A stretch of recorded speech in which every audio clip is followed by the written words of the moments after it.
Okay. Now, let's see if it's working now.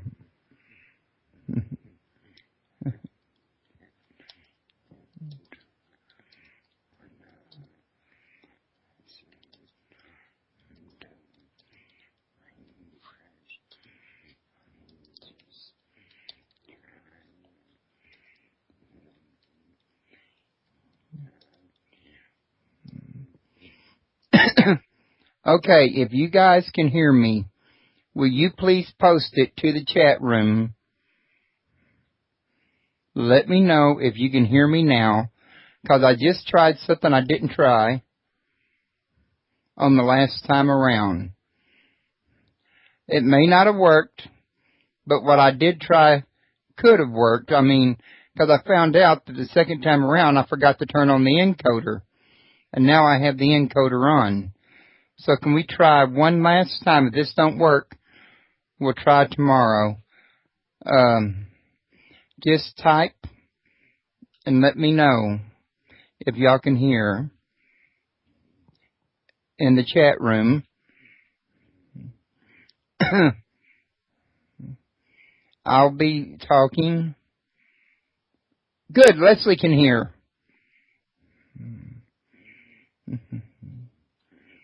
Okay, let me call these people back.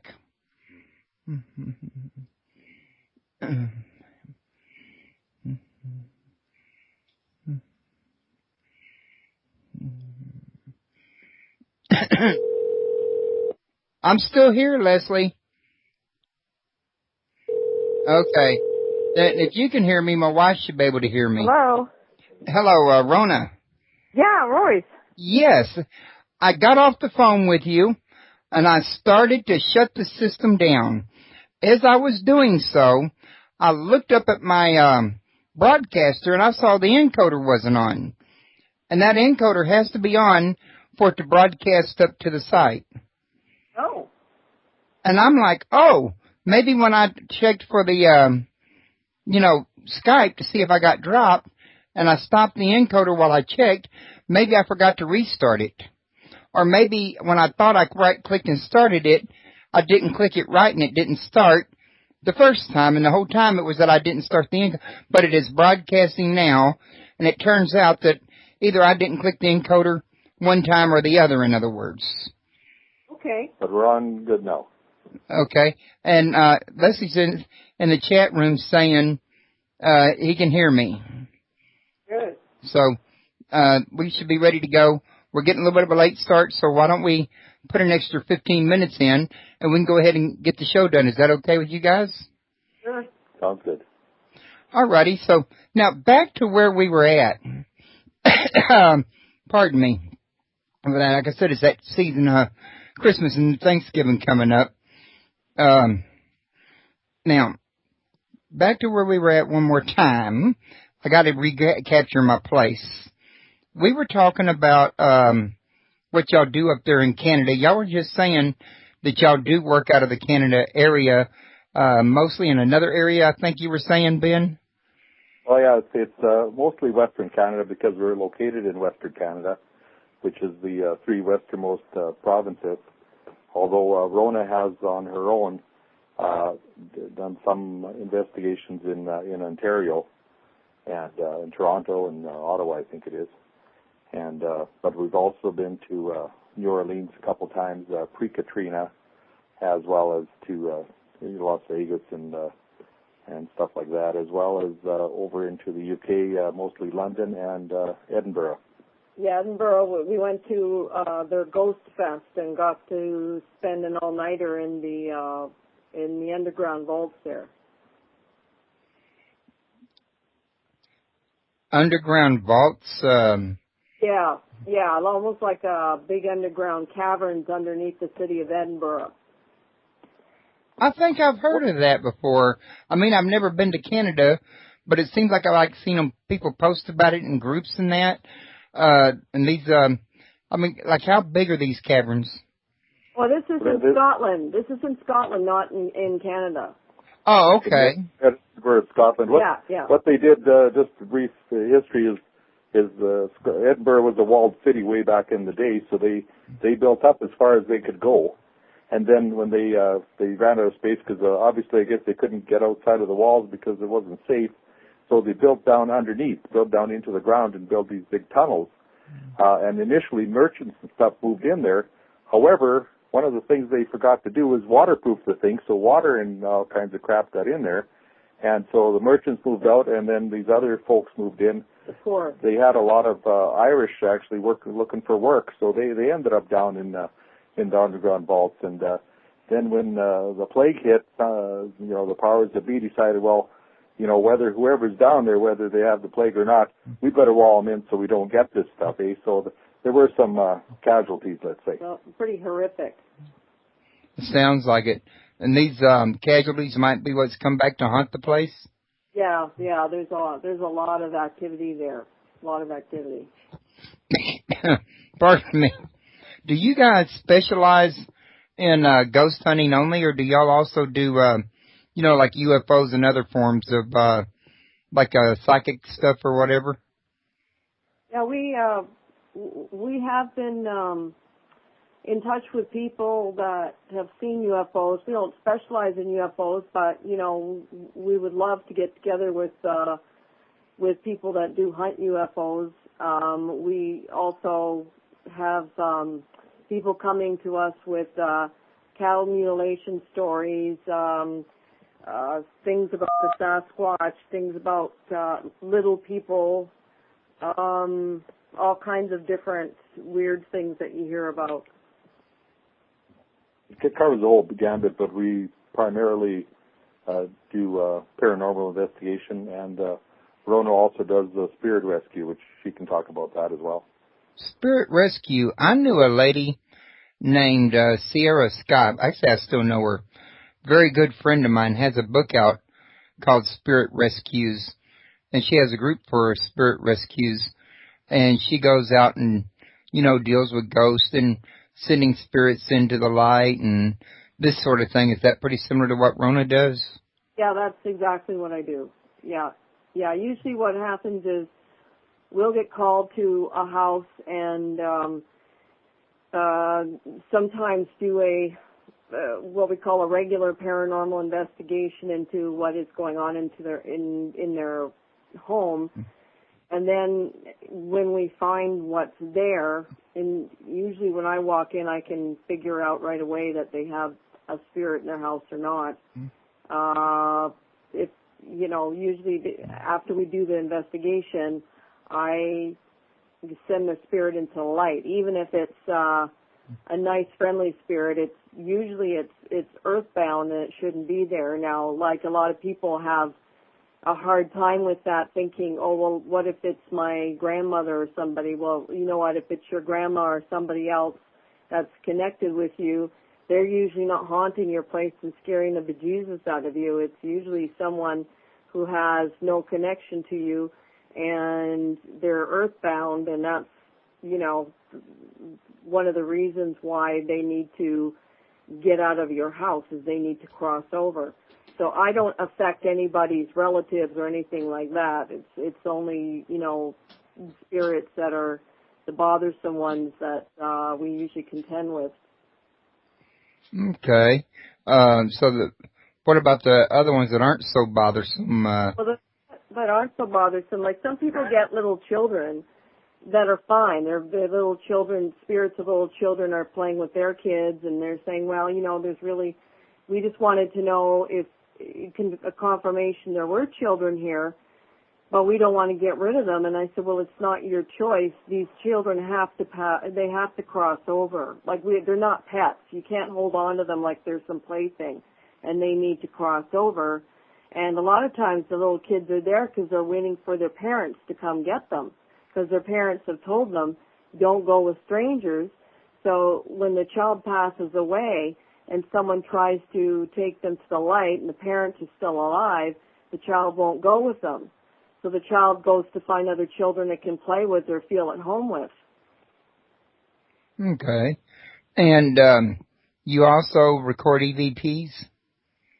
Yeah, we've recorded quite a few EVPs. We have a couple of EVPs that seems everybody the chills because it was a case that we had in a place called Penhold, Alberta, which is just what is it? It's in the central part of the province or state. And they'd had some spirits in their house, and what had happened in a nutshell is while I was downstairs with this other psychic trying to get rid of or cross over the spirits that were there, Ben was upstairs with the homeowner, and the homeowner received 2 phone calls on his cell that had absolutely no... It didn't ring or anything. All of a sudden he discovered he had 2 messages. And when we played them back, they were pretty weird. They were pretty scary, I think. They were like horrific male screams, but not totally human-like. Wow. And we checked with the phone company as well. There was no record of those messages ever being there or any calls coming through, so we couldn't trace back where they may have came from, if they were sort of this earth, I guess. All right. Well, do y'all have any of these uploaded to your website that people can go listen to? Do we have the Penhold one uploaded? We've got some other ones uploaded. I don't know about the Penhold one yet. What we're doing is eventually we're keeping of course the website URL, but we're trying to transfer onto another easier to work with site. So we're going to have like a lot more stuff up there because we really haven't been updating it for the last couple of years. Yeah, our webmaster's so very, very busy with other stuff and his own projects that he's going to set up something for us so we can download things for ourselves almost up to the minute, because we've got so much data now that we've collected that we don't have on the website yet. And it's like I say, after doing this for 12, 14 years, we have a fair amount of data with pictures and videos. And right. Oh, it's on YouTube. We have a channel on YouTube. Okay, and is that YouTube /Paranormal Explorers or?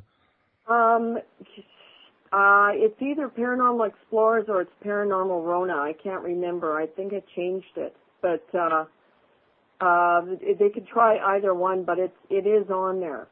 Okay. And I can send you tomorrow. I can send you the actual link, because right now my computer for some reason isn't working properly either. So. And also, I see an article on your website. Local ghost hunters play a number of roles in the first Edmonton Halloween Festival, and underneath it, it's got little Facebook like links and tweets and all of that. But I don't see your YouTube on it. Do you have that YouTube link to your channel anywhere on your website by any chance? I don't think that we have that up yet. Okay. We'll have that when we get the new and improved one going. We will have that. Well, that sounds like a TV commercial, new and improved. I know. Going backwards to that little D in front of Edmonton, we call it Deadmonton. Yeah, we can. And originally it was going to be DED, like Dead Edmonton, and somebody else actually had that name. So what all that is, Deadmonton, is it's an umbrella group that of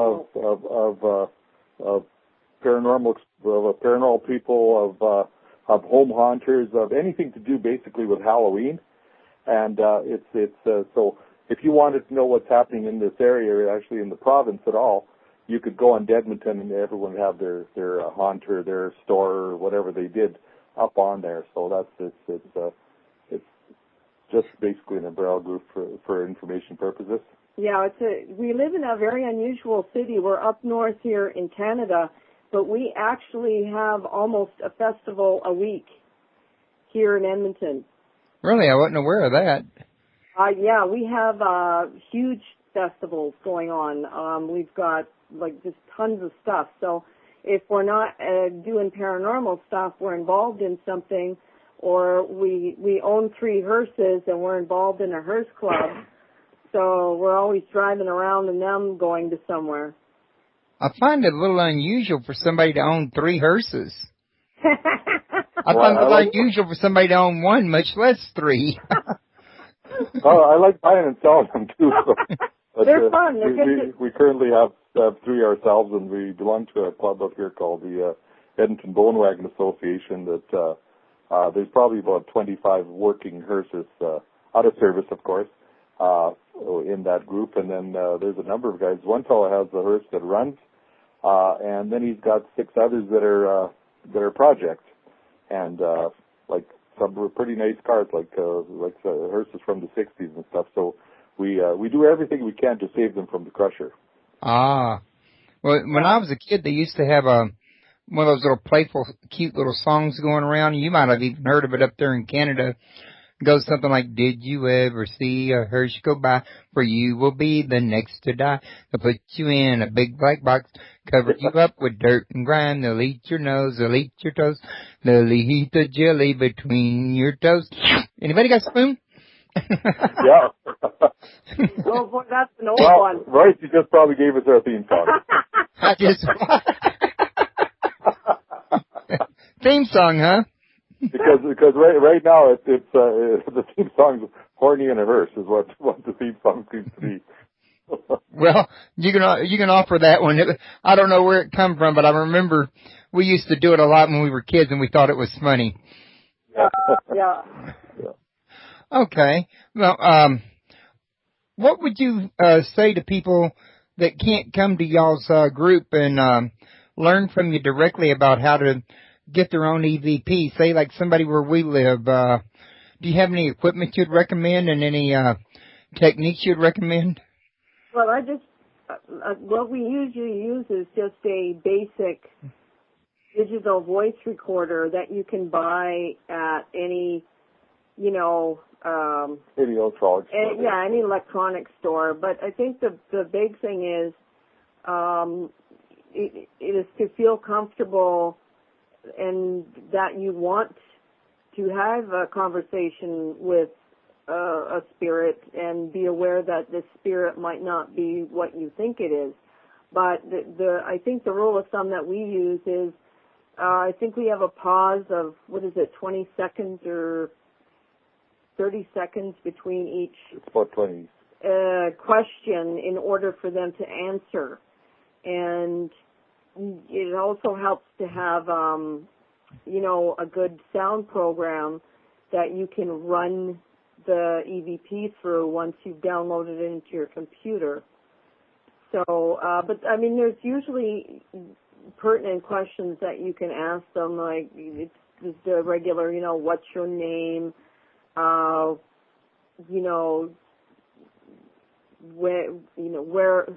were you from, when did you live, just regular. And you also try to bring them out if they are even there, if they can acknowledge in some way or other, whatever form it may be, that they are actually there. And one of the things on the technical side of it, of course, you want to have complete silence, because the digital recorders nowadays are very, very sensitive. So you don't want any kind of background noise. So the cleaner you make the initial recording, the better results you'll probably get. Okay. Yeah, we had a case where I thought I was getting really good paranormal noise on the recorder, and the lady of the house finally cut into the recording saying, "That was your husband's stomach, and I'm going to make him a sandwich now." So it was his stomach growling. And he was in another room completely, so that was how sensitive the recorder is. Yeah, in that particular case, there was a lady that was, we're 175 miles from Calgary, which is where they have the Calgary Stampede and all that stuff. And this lady had called from there, and she was actually, it was kind of getting into the February. It was cold and outside at night. She was sleeping in her truck with her cat because she was too scared to be in her house. And that's we ended up, sort of racing down there to be of assistance, and that sort of. Bless you. Okay. Now, there was something I was going to mention. I know that my wife, she's been interested in getting EVPs, especially when she goes to Tennessee, which is partly why I was asking. But there was something else I had it on the tip of my tongue just a second ago, and now I seem to have lost it. So what I'm going to do is I'm going to move on to orbs and see if it comes back to me. If it does, I'll come back to this. But I've also wanted to talk to you about orbs because I'm pretty sure you know as well as I do that they're a subject of huge controversy. I mean, when my dad died and I went to his funeral, we took pictures of it, and when I got them on my computer, was sharing them with a friend online, she was like, "Did you happen to notice that orb in that picture?" No, not till you pointed it out. I didn't, but people say they're dust balls, but the one I was looking at did not look like it could have been a dust ball. So I was wondering if we could get your take on it. Yeah, no, we have hundreds and hundreds of pictures of orbs, and we also have pictures of snow and rain and dust, and the orbs are totally different. And we also have lots of video of orbs, slow, pokey ones, and then ones that are just incredibly fast going across the screen. And, you know, in some of the orbs in photographs, you can actually almost see faces of animals or people. But in the, you know, the view of an orb is it's usually round, but not always round. But the thing is, it usually has a mass inside, and usually some kind of light or aura around it, very, very, very thin. But, you know, the thing is so many people are capturing them, and all these other professionals, quote unquote, are telling them that it's dust. And, you know, like I can see where you've gone and you've shaken a rug and you take a picture and you're going, whoa, what's all this stuff? Well, I mean, logically it's going to be dust. But when you're in a place where you haven't stirred anything up,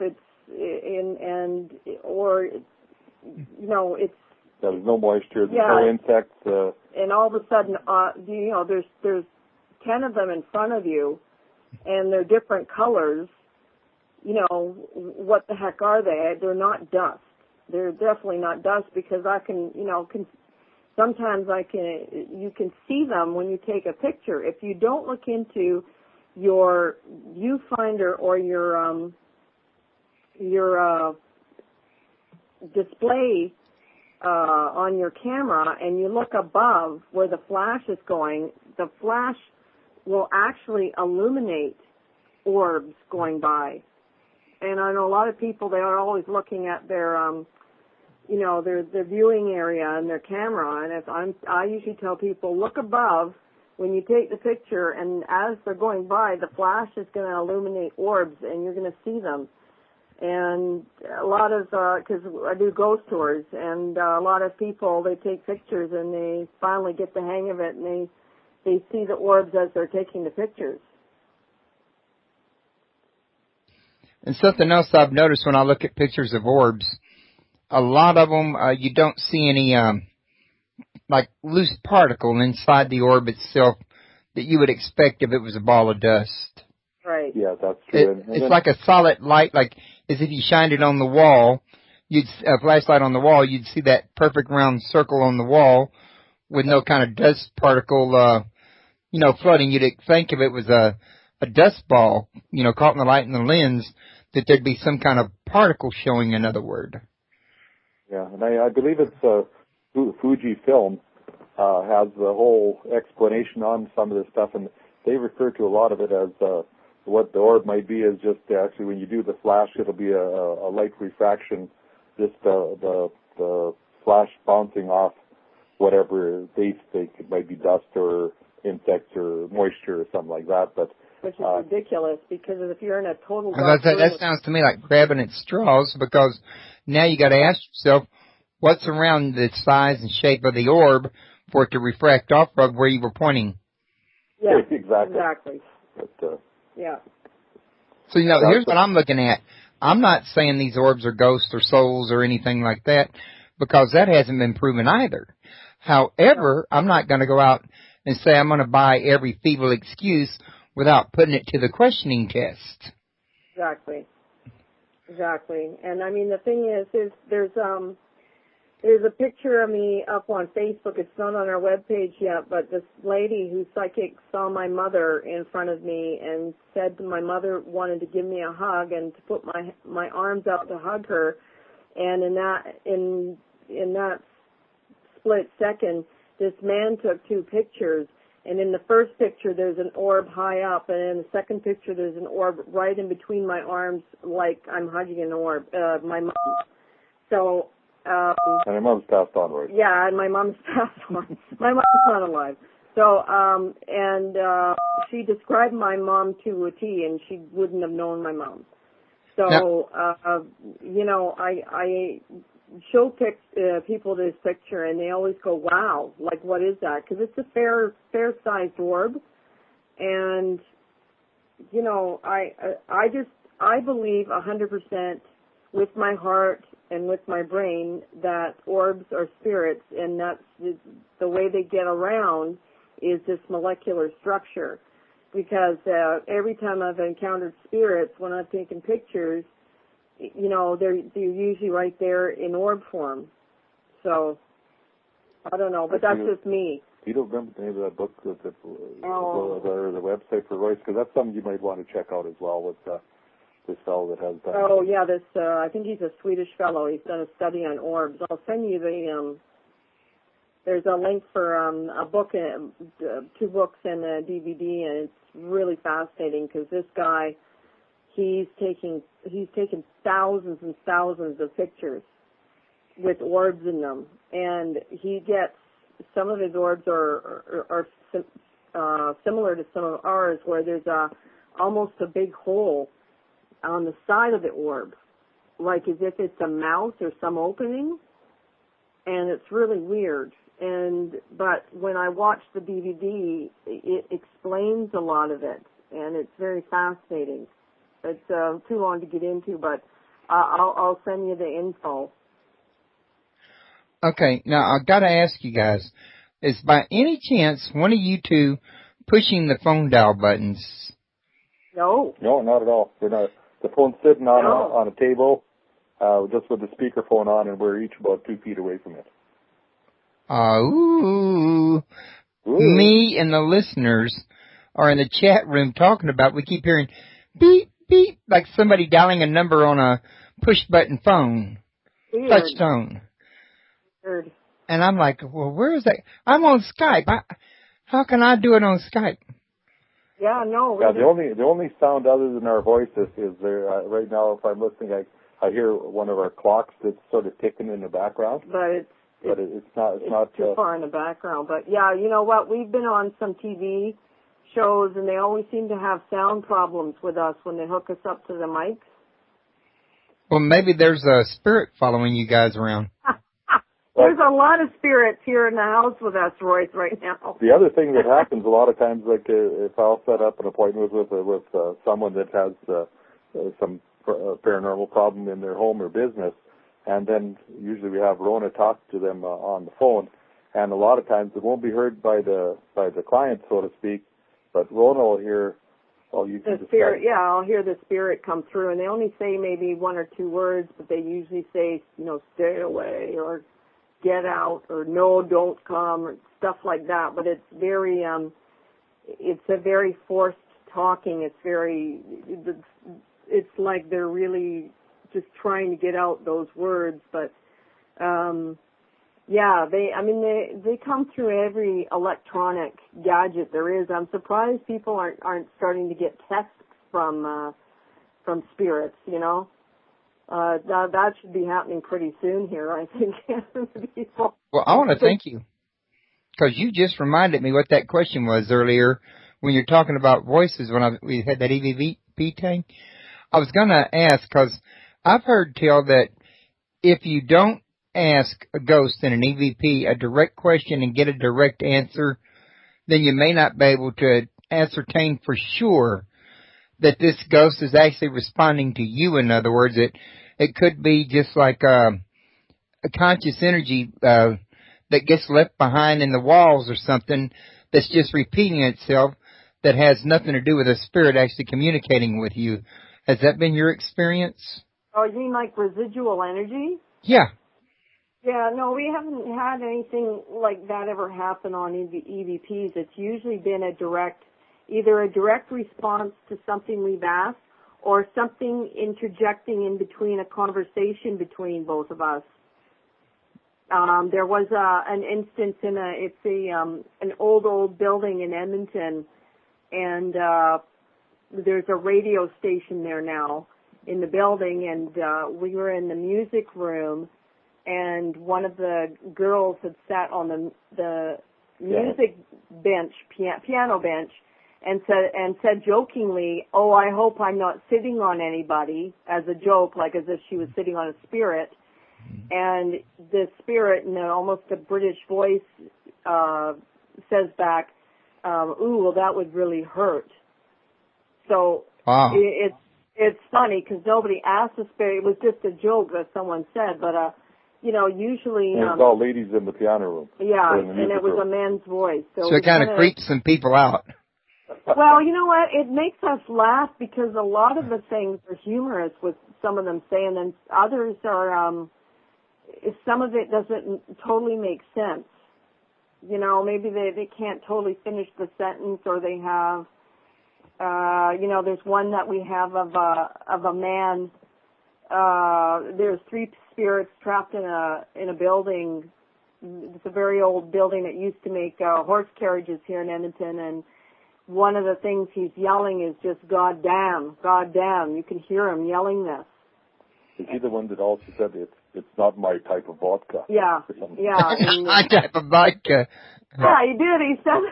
It was a bar when we went to investigate. Yeah, and we called him. We nicknamed him Dapper Dan because he was a very, very angry spirit at times. So and the women would scream. You'd hear these women screaming, and then you'd hear him yelling.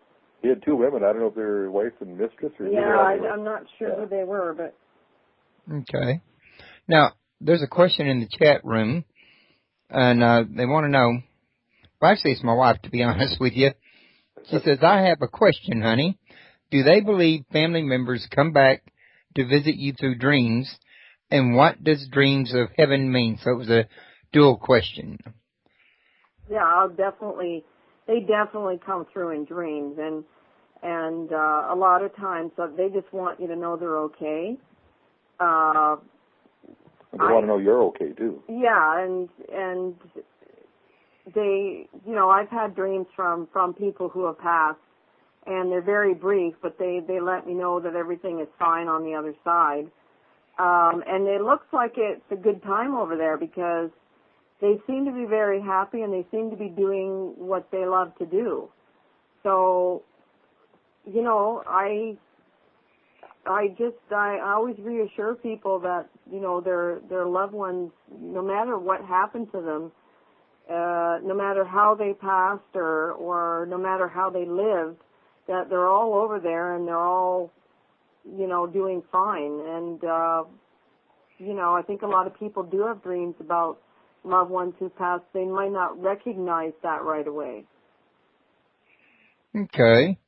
And she also wanted me to tell you, and I told you part of this earlier, but I forgot about part of it. Her and her brother Frank doing the EVPs. Right. And she wanted me to let y'all know that they did get direct answers. Right. Excellent. Good. This is something she does up in Tennessee with her brother when she goes up there for her month-long vacation. The one that puts us in the poorhouse once a year. Well, it must have a lot of places they must have a lot of spooky places in Tennessee, I would imagine, hey? Right, and they got some spooky places here in Houston too. Right. Matter of fact, we got a lady here in Houston that does ghost tours of the Spaghetti Warehouse. Oh. And I read a book by Nick Redfern that talks about, or was it him or Bob Curran? One of them that had a list of spooky places. And our Spaghetti Warehouse made his list. And it has really creepy stories about people going home, coming back, only to find chairs stacked 14 feet high.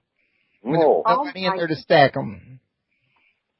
Yeah, how do you explain that, really? I mean, we had a case where a woman had shoes put onto her chest one night, and then the next night she had shoes put onto her forehead. And it's, you have to wonder. I mean, she didn't, sleepwalk, go in her closet and put the damn shoes on her forehead. You know what I mean? Yeah. I can't think of anybody wanting to put their shoes on their forehead. No, and I mean, that was it for her. I think she lasted 4 days in this condo, and she took off, and she left behind all her shoes. Now, I can tell you there was a time we used to have one of those old turn-down air conditioners. You had to turn the knob 6 clicks to the right to get it up on high. And it was in our kitchen window, and I was in the dining room on the computer. And all of a sudden, I hear that air conditioner come on. I'm like, wait a minute. I didn't see anybody go in that kitchen. They had to come right beside me to go into that door. I didn't see nobody go in there. I holler out for my wife. She responds in the bedroom. I get up and I go look in the kitchen. I don't see a living soul. So I'm like, how did this thing click 6 times to the right to turn on high? There's a lot of stuff that is hard to explain. Yeah, we were in an abandoned hospital that they had 3 elevators. There was only one of them working. However, the doors opened on one of the ones that was not functional. The power was actually physically shut off to it. And the doors opened. And we were in the morgue at the time. Well, that would be a place to creep you out. Yeah, it was a pretty creepy place. It has a lot of activity. The building is still standing. They're trying to sort of get the asbestos out, and then they're turning it into some condos or something. But the unfortunate part is the kids keep wanting to break in because they know it's a haunted place. And it's a very dangerous place because there's glass and floors missing and barbed wire and some really angry spirits in there. And so we tell the kids, do not go in there. For one thing, you're trespassing. Another thing, it's dangerous. Yeah, it's an old building that was a convent at one time, as well as it was used by the United States Army Corps. Actually used it as a bit of a headquarters when they were building the Alaska Highway. And after they were done with that, then it reverted back to our federal government, and they made it into a tuberculosis hospital. And after that, and what they ended up doing is there's a lot of the indigenous people from up in northern Canada, they'd have TB, and then they'd go down, like it could be a nurse or a police officer, anybody saying, hey, you've got tuberculosis, and they'd go down there for treatment. The average treatment was 3 to 4 years. A lot of folks didn't survive, so and at one point they weren't sending the bodies back home to where they belonged. So there was people that were displaced with language and culture and everything else was a big shock for them. And then it was really a tough time. After it quit being a tuberculosis hospital, it was actually just a general operating hospital, mostly for Army veterans. But just regular people could go there as well if they had an emergency, and then they closed it down in the early 90s, I believe, and then now the building, some fellow bought it. And it's just sitting abandoned, but the thing is, apparently all the work they keep doing on it, it's, we think it's really cursed by the Aboriginal people who are forced, literally forced to go there against their will a lot of times into that hospital. And we think that they put a curse on it, and the building, no matter how much work they do, they just can't get any progress. Yeah, they get thwarted at every turn. Yeah. Actually, the movie White Coats was shot there as well. Well, he's not going to know that movie. Did you say the name of the movie was White Coats? Yeah. It was Dave Thomas. It was a comedy. I think it was a Canadian movie. It didn't. I don't know. Didn't make it to the United States? I don't think so. Probably not. So there's little hope that I'd probably catch it over at Netflix. I know. Well, you never know. You might have it. Never know. It's a lot of cast members from FCTV were on it. Yeah, he probably doesn't know who FCTV is. Okay, so that's white as in White House, and coats as in the coat you wear, right? Yeah, yeah. Sort of like, like a doctor type. Dr. White Coats. It's white coats, yeah. Yeah, 'cause I'm thinking about going over tomorrow and Googling that at Netflix. Well, I keep saying tomorrow, and I really honestly accidentally lied to you two earlier when the show broke down. I wasn't going to go over there tomorrow, but I forgot I wasn't. I mean, I didn't mean to lie. I just forgotten that tomorrow was our anniversary and we're not going to be here to work on it, in other words. Then after y'all hung up, I'm like, wait a minute, well, I just lied to them because tomorrow's our anniversary. How long have you been together? 25 years. Well, good for you. That's excellent.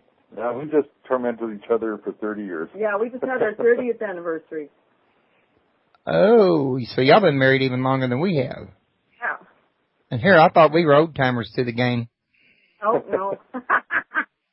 My wife's aunt and her uncle, the one that gave us this house, was married 30 years before Uncle Marvin passed on.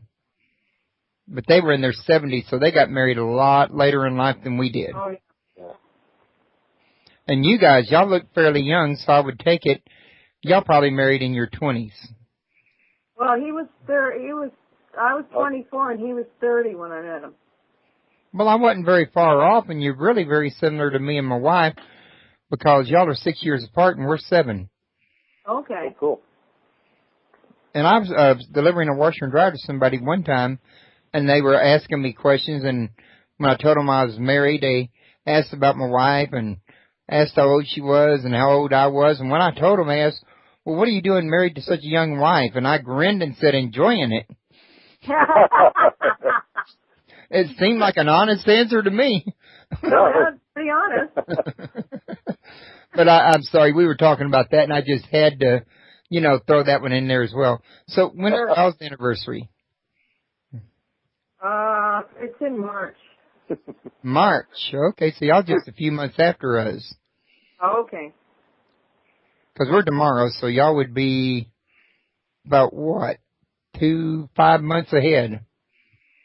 So, yeah. And this is y'all's 30th coming up? Oh, it'll be 30th this year.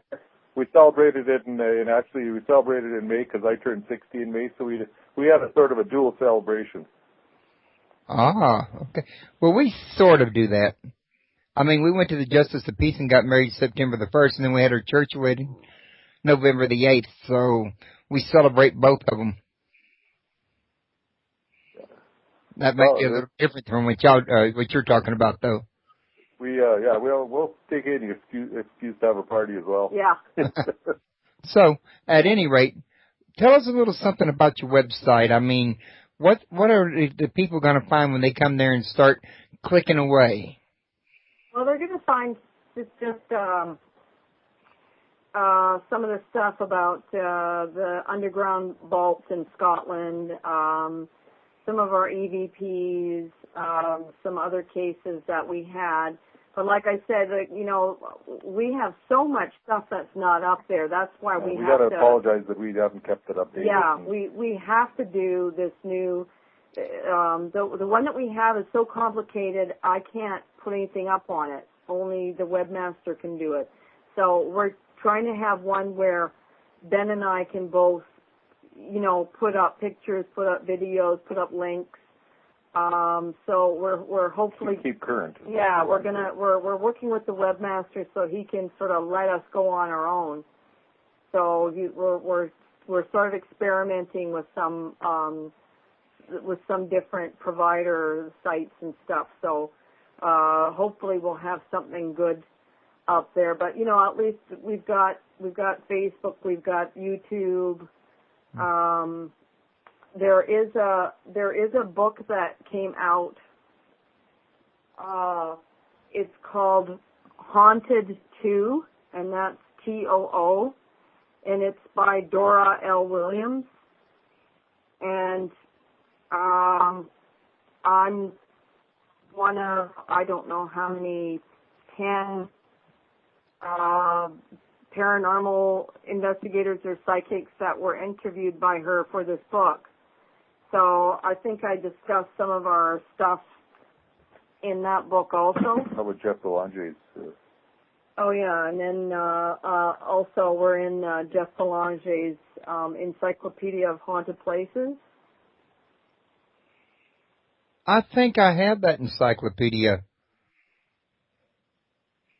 Yeah, I think that's the one. I'm not sure. I need to check my bookshelf. I've got a huge bookshelf devoted to ancient mysteries, UFOs, ghost hunting, Yep. poltergeist. Well, you name it. If it falls under paranormal, it's up there.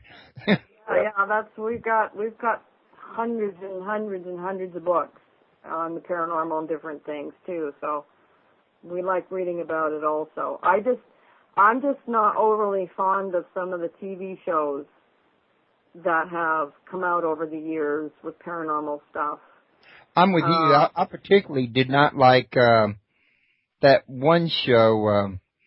I want to say it was called Paranormal Explorers, but I don't think it was. I'm thinking my memory's bad. But this show had people going out there and getting buried to wait for the ghosts to come get in the coffin with them.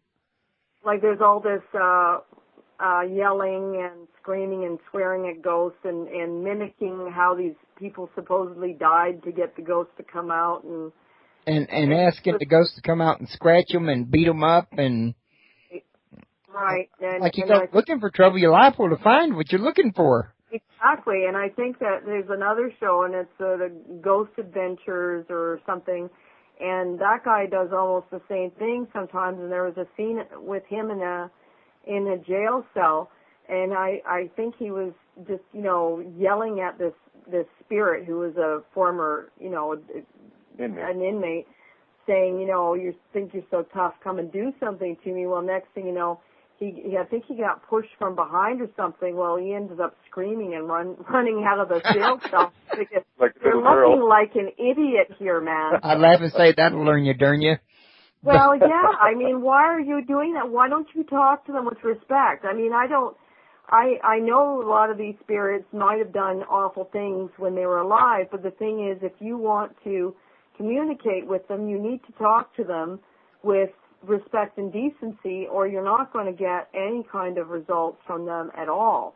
Even taking pictures or whatever. Yeah, I mean, when we take pictures or we do EVPs or anything, we always say, may we take your picture and thank you, and we always get a result. But, a lot of other, I don't know, they have a different approach with spirits, and the thing is the spirits don't like it. And actually, our son, who was very skeptical, when he lived at home here, there was one night we came back from an investigation, and of course he's laughing and saying, "Come on, Mom, there's no such thing as ghosts." And I said, Brett, there are spirits. I'm just not going to get into an argument with you. Well, 3:00 in the morning, he comes upstairs to our bedroom and shakes my arm and says, "Mom, wake up." And I said, what's wrong? He said, well, he had a punching bag in his bedroom, and it was swaying back and forth and creaking and making this noise. And he says, I've got a punching bag, and it's swinging back and forth. What do you think's happening? And I said, I think that you're getting payback for what you're saying. He goes, well, do you think maybe it's the wind? And I said, do you? There's no wind in the There's bedroom. no wind in the bedroom. And that punching bag, you'd have to drive it really hard to get it to move. Like how many pounds is that? Well, I'm not sure what it was. It's a huge punching bag. Yeah. So, I mean, I said, the only way you're going to make it stop is you're going to have to apologize. Because you just said to spirits or spirit that they don't exist. And that's like telling somebody who's sitting beside you, you don't exist to me. Well, they do. Maybe they're not in the same form as you are, but they exist, so you need to apologize. Well, it was fine after that. So yeah, and this kid, I think he was about 24 at the time. He's 6'4" and pretty big fella, so it was kind of humorous for him to do that. Yeah, I mean, see, he moved out, finally after that, but not because of that, but.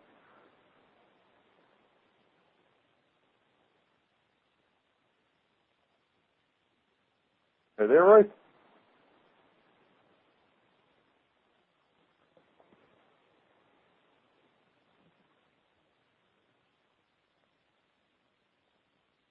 Hello?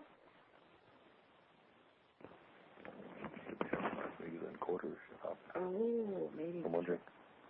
Hello? Okay, can you hear me now? Yeah, I hear you now, yeah. Folks, I apologize. I did that. I muted that my microphone to cough, and I forgot to unmute it. Oh. Okay, we're okay now. I'm going to have to slap myself around after the show. But I was asking now, on that punching bag, was that one of the big, long, heavy ones filled with sand, or was it one of those little speed bags? It's a heavy one filled with sand. It probably weighs about, it would weigh probably about 90 to 100 pounds or maybe more. Yeah, that'd take a hurricane to blow that. Yeah. No, I know when I punch it, you have to drive it really hard and it doesn't move a lot. That's right. Yeah. So anyway, he's pretty open now. He's got a girlfriend who is very interested in the paranormal, and he's very, very. He just seems to be extremely open to it now. So he's sort of made a 180-degree turn. So.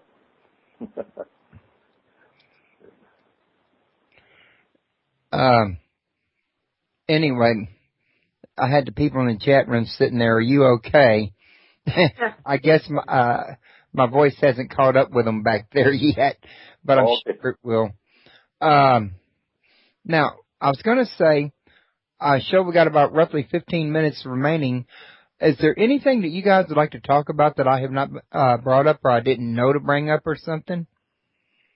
I mean, I guess one of the things for anybody that was interested, we're located, like not a lot of people know about where Edmonton is.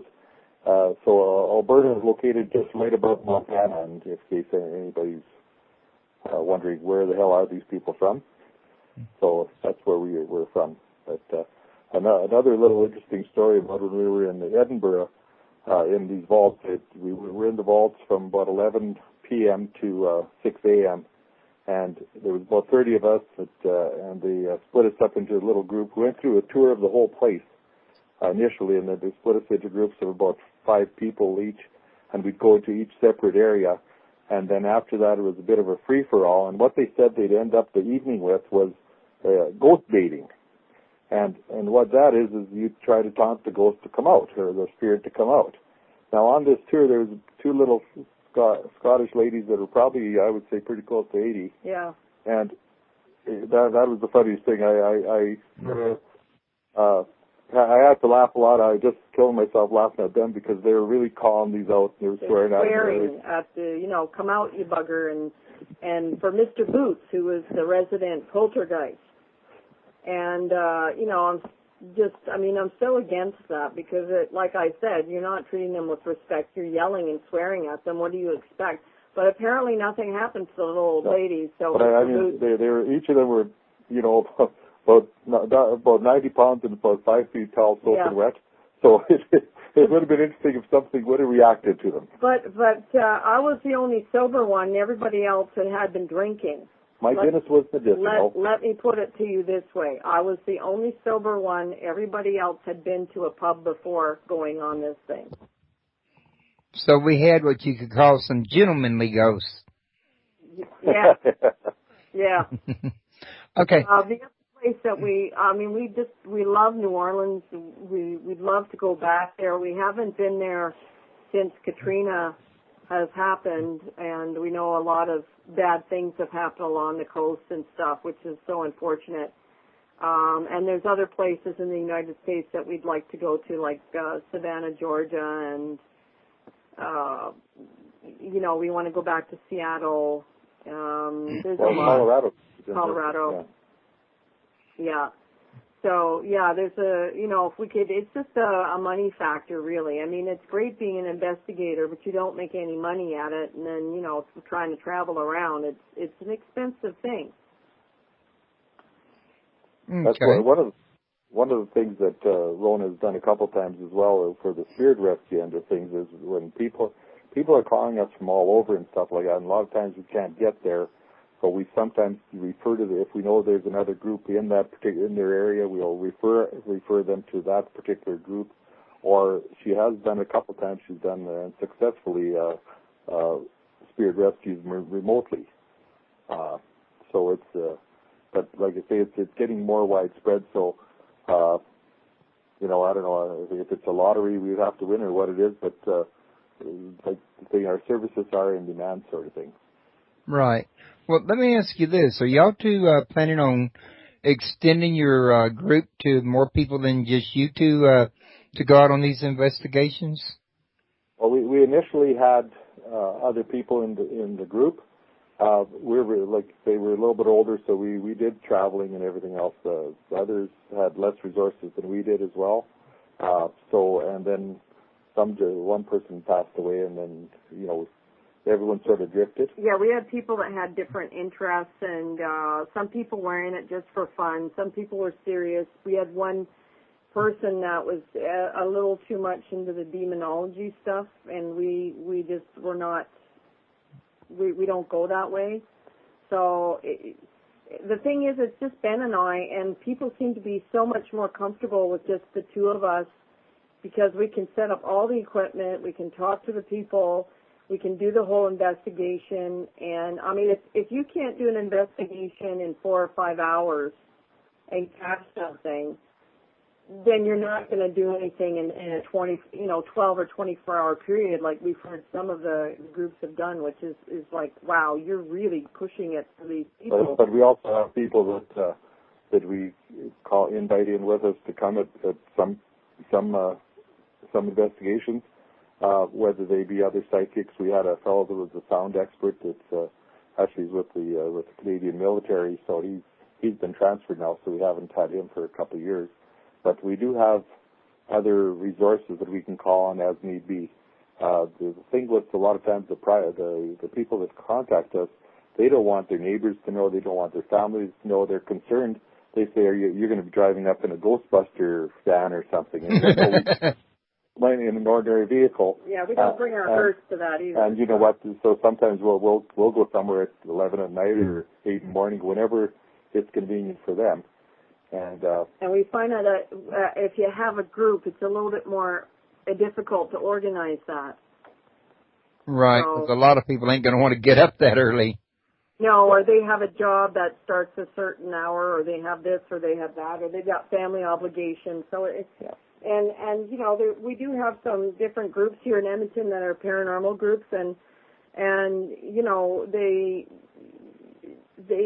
have so many people in each group, but you know, we've heard they have the similar problems with trying to organize people. It's just Ben and I, so we don't have any problems. I just have to wait for him to get out of the bathroom because he has to beautify himself every day. So, you know, that's my only thing that I got to wait for. And it works for us because, you know, she bosses me and I just do what she tells me. So what can I say, right? I try not to get in front of our mirrors because we can't afford to buy new ones when they crack when I get in front of them. But having said that, and pardon me, that hit me suddenly right when I was talking. But I was going to say, having said that, I show it's getting about time to wrap. And real quick, like before we do, I wanted to remind everybody, especially since this may not be on the segment going up, since the first 2 segments I had trouble with, I want to remind them that your website is at www.paranormalexplorers.com. And I also want to mention to everybody that they got a Facebook group. You can go to Facebook, type in Paranormal Explorers, and it will pull up a whole list from a drop-down menu, and on that, or the page, and on that will be the Paranormal group, Explorers group. And also, don't y'all have a page to like as well? I've got Paranormal Rona page. Okay, Paranormal Rona page. Y'all can go and like, and that'll help you stay updated. Her group is fairly well interactive. I think you'd really enjoy it. And you can also contact them easily through that group and get questions answered pretty easily. And for people that'll be listening to this show at iTunes or YouTube, the URL here is www.paranormalpalace.com. Please come over, join us and chat, and be a part of the team. I want to thank everybody that listened in. I couldn't have a show without my listeners any more than I could without my guests, unless, of course, I just want to talk to the air, which I guess I could, but it's not my most entertaining thing in the world. But at any rate, I do appreciate you folks. And I'm trying to think if there's anything I might be forgetting. Oh, yes, there is.